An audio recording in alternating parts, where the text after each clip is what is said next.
Welcome to the Create What You Speak podcast.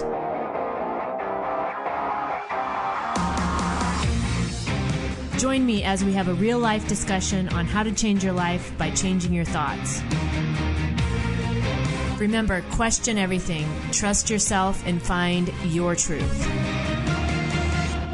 Welcome to the Create What You Speak podcast. My name is Sloan Fremont, and I'm your host. This week, I have back one of my favorite guests, Dr. Erhard Vogel, and we've been doing a monthly series over. It's almost been a year now that we've been joining each other each month to have conversations on really how to live our highest potential, how to actually experience ourselves, and how to be engaged in life and experience life from that way. But today, I want to talk about something a little different. I want to talk about what our pets teach us about life. Erhard, I know you're a dog lover. I'm a dog lover. I have a dog. I also have a cat. But this topic to me is fun. And it never ceases to amaze me, the joy that my dog brings to me every day. No matter what's going on in my life, my dog brings joy. So I wanted to talk about that today and see where that takes us. Yes. Okay. Well, so you want me to respond to that? Sure. Yes.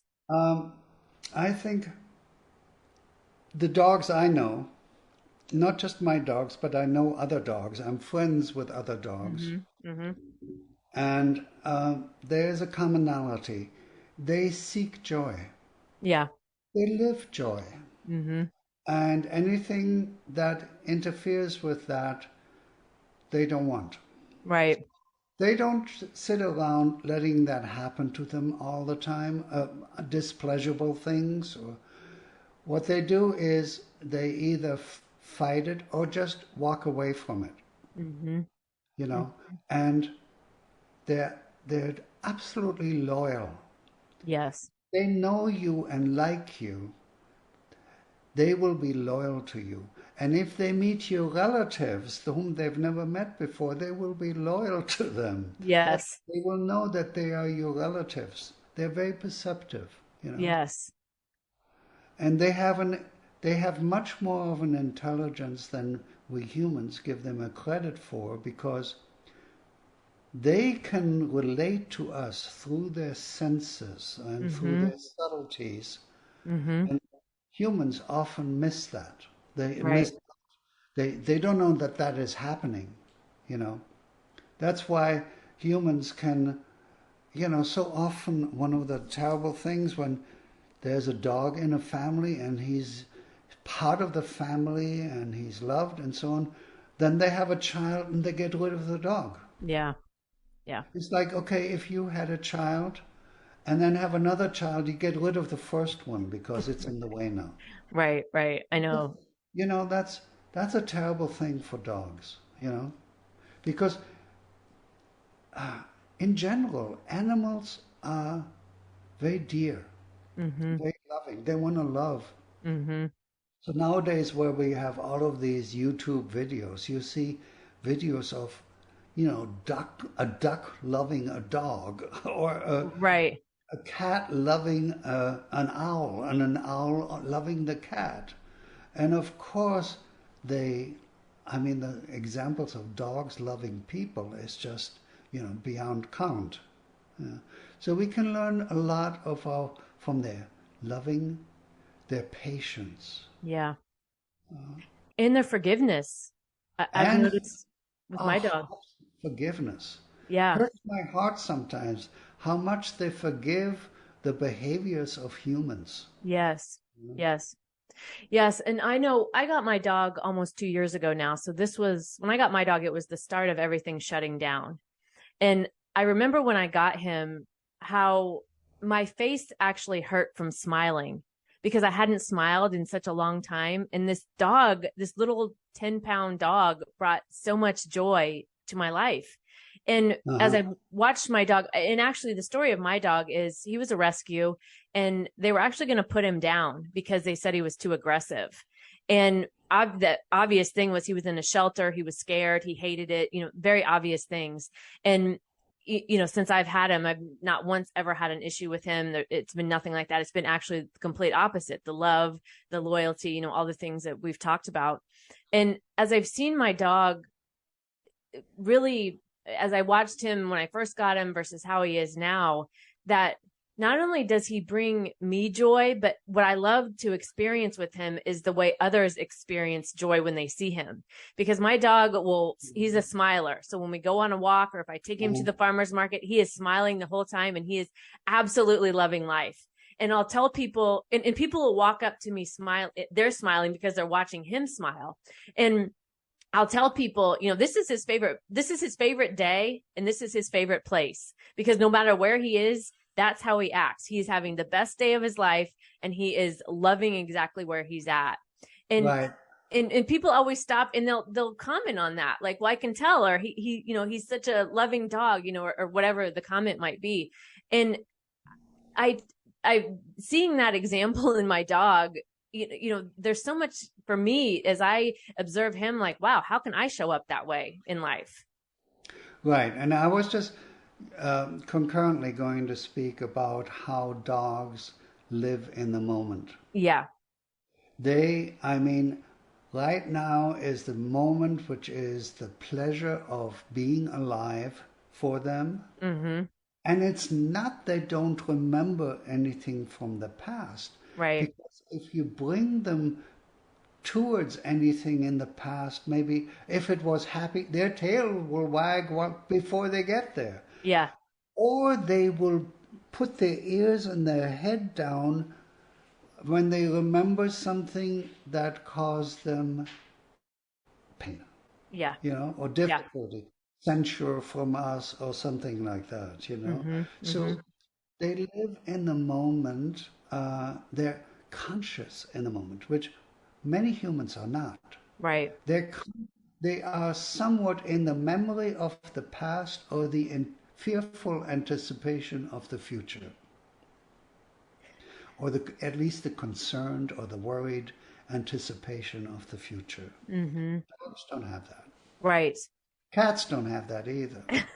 I have, I think, the most laid back cat on earth. And I've had several cats, but this cat I've never seen a cat act like this. I always say if he had shoulders, he'd just shrug them and walk out of the room, because the cat literally cares about nothing.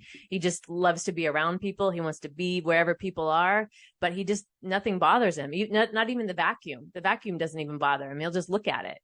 And what you were saying about the perception of dogs, I have a friend who I'll take him over to see her, and she's currently sick and going through chemotherapy. And so anyway, it's really for her. She loves seeing the dog. Makes her laugh. He smiles and he loves being around her. And there's a certain point every single time we get to the stoplight right before we go to her house, he'll start whining in anticipation and in excitement, because he knows where we're at and he knows where we're going. Yeah, and it's the exact same spot every single time. right. And I'll just look at him and he'll just go, he just knows. And he's like jumping out of his little car seat because he's so excited. But that perception of that he knows that, he's aware of that, and he responds to that every single time. It still amazes me.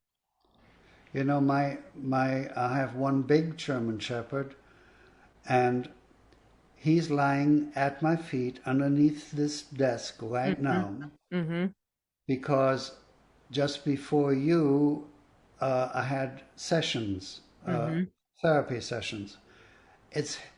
He has, since he was maybe 6 months old, adopted that when I come down to my office, which is where I live, when I come down to the office, he goes with me and he lies there in sessions, absolutely quiet, unless somebody cries in the session. And I'm not really trying to make them cry, but I think sometimes they do. Yeah. Then he gets up and comes over to them, puts his head on their hands in their lap and looks up at them, and then they have to smile or laugh because he's concerned, Right. How could they not? Yeah. And it's like my first session is at noon. Around 11 o'clock, he starts on Mondays or Thursdays, he starts to get ready to go there, Mm-hmm. to Mm-hmm. come down to the office. I could never go here without him, you know. So they anticipate, they learn, they know, and they also like to have a responsibility in Yeah. life. Yeah. That's his responsibility to do these sessions and be a calming influence. Yeah. My dog, I take him for a walk every morning. That's our routine. And we go around the neighborhood every morning, same path. And one of the things I started doing when I got him was when we would wake up and we were getting ready to go, I would hold him and tell him all the great things that were going to happen that day. So we're going to go on the walk. You're going to get to eat, this treat later on, or you're going to get to sit in the office with me while I work, whatever it is. And I was telling him all the great things for the day, and he'd get excited and his head would tilt, and his ears would kind of turn either direction. And I started doing that for him. And then I started doing that for myself because it was so fun to see the dog get so excited about it. And then Yeah. would start doing it for myself. Like, okay, here's the great things that I'm going to do. And then the dog we would go out on the walk, and we would, now it's just become such a routine. I don't even think about it. I just get up and I do that activity. But when I take him on these walks, and he knows we get up and he's ready to go. He's sitting there waiting. He's ready to go. And on the day, like if it's raining or if I'm, maybe not feeling like I'm ready to go quite yet, he is on guard and ready until I'm ready to take him. And he just sits there and waits for me. And I love seeing that, like we talked about, that loyalty, but also that, again, he shows up every day happy. He shows up every day for me happy. You know, um, happiness is a choice. Mm-hmm. They make it automatically. Yeah. They have the attitude, why not be happy? That's what I want. I'm happy to be happy. Right. So Right. I'll do it. I'll do it. Right. And like you were saying too, they're forgiving. If you interfere with the happiness by, telling them that you can't do this or do that and so on, and they may shrink for a moment, and then as soon as you say, okay, they wag their tail and it's forgotten about and they're happy again. Well, it's not entirely forgotten about because they'll learn not to do it again. Right. Some of them do. Right. Some of them don't want to. Right. Then that's a choice too. Yeah. Yeah. My dog, I think, dreams or does something similar to dreaming, because sometimes when he sleeps, he'll cry or he'll kick his Right. legs a little bit. Yeah. Yeah. And it always, to me, it sounds like distress. So I always wake him up because I wake up when he cries like that. And I often, I've looked at my dogs. I don't know his history. He was, like I said, all I know is he was a rescue and what they had said to the person who rescued him. But my dog was trained very well. He knew commands. He was trained to go on the dog pad. He was trained. He never had an accident in the house. So somebody spent some time with him and cared about him enough to do that. And so he has some other previous life. I think he was about 2 when I got him. And my friend who really loves him, we used to, he'd sit there and he'd kind of be staring out into space when I first got him. And we were always, our comment was always, I wonder what that dog is thinking about, because we don't know his history. We don't know where he came from. And I often wonder with those dreams, is he thinking about other things from his previous life and then forgetting where he's at? I don't know. It's just, he does it quite a bit though, with the crying in his sleep. Well, I think dreams are not about thinking. They Mm-hmm. come from a different dimension of Yeah. us, more Yeah. from the subconscious. Yeah. And yes, they do dream, and sometimes they whine, and sometimes they run in their dream. In place while they're Yeah. lying Yeah. on their side usually. And, but it's actually, when my dog, they do it very seldom, but when they do, I let them go through it. What do you Yeah. think about the idea of letting them process whatever is going on without waking them up? Yeah. I Even hadn't, yeah. even if they're crying out in their dream, to let them. Yeah. I hadn't thought of that. I hear the distress. It sounds to me, I take it as distress, as Right. And whining. it may be, yeah. Yeah. And I want to help him. I want to comfort him. And that actually is probably something I should let him do, is just go through whatever that is that he's going through. Yeah, yeah. Yeah.